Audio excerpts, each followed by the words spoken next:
Good morning. President Trump is going to war with the BBC, actually accusing the BBC of spreading fake news.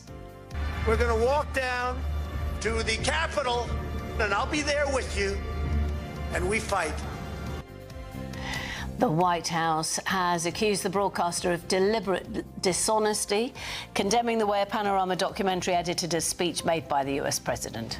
So do you think it's just a diplomatic dispute, or could it actually damage your trust in the BBC and put its Director General, Tim Davie, under pressure?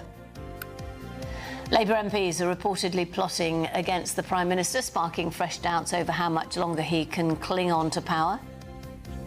And residents in Crowborough plan to line up 600 people from the army barracks to visually represent the number of asylum seekers who are temporarily housed in local training camps.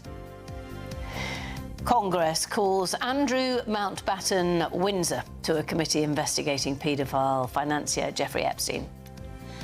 And the Nobel Prize-winning American scientist James Watson, who co-discovered the structure of DNA, dies aged 97. Reports suggest the government could scrap VAT on energy to ease household bills, but what about green levies? We'll be debating that later. And a West Yorkshire church is draped with 26 metres of hand-knitted poppies in a moving Remembrance Sunday display. A very good morning. Thomas Tuchel is reportedly ready to extend his stay as England boss beyond next summer's World Cup. It's a big weekend of Premier League action too, with Pep Guardiola reaching his 1,000th game as a manager. And in F1, Lando Norris is on pole for the sprint race at the Sao Paulo Grand Prix. Lots of dry weather for any fireworks displays happening this evening, although across Northern Ireland it's going to be cloudy and wet. I'll have the full weekend weather forecast coming up. Well, it's just gone 6 o'clock already. I'm Anne Diamond. I'm Penny Smith and this is GB News Breakfast.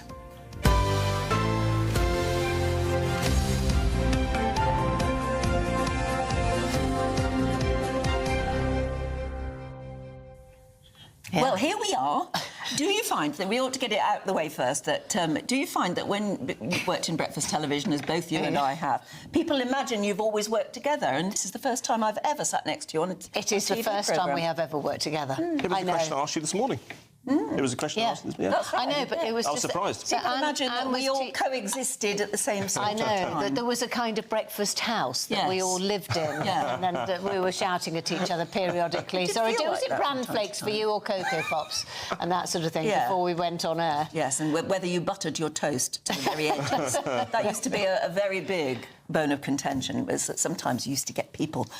Sometimes they were people, at TVM at the beginning, they were people who had 2 degrees from Oxbridge, you know, and it was their job to go and get the presenters the croissants and butter in the morning. Oh, honestly. I used to wonder if the fruit was real. Was it plastic or was it real? No, everything was very real. Oh, the fruit was real, yes. You never wanted to touch the fruit. And particularly not at the end of the week. No, you never did. You never got to the bottom of the bowl. But that's it. The stories are the same, and we're all aware of each other, but very few of us have actually worked together. I think that was the point, isn't it? Is that you nod at people, you nod, but you don't necessarily work with. That's right. That's it. Did you see each other at awards events or anything like that?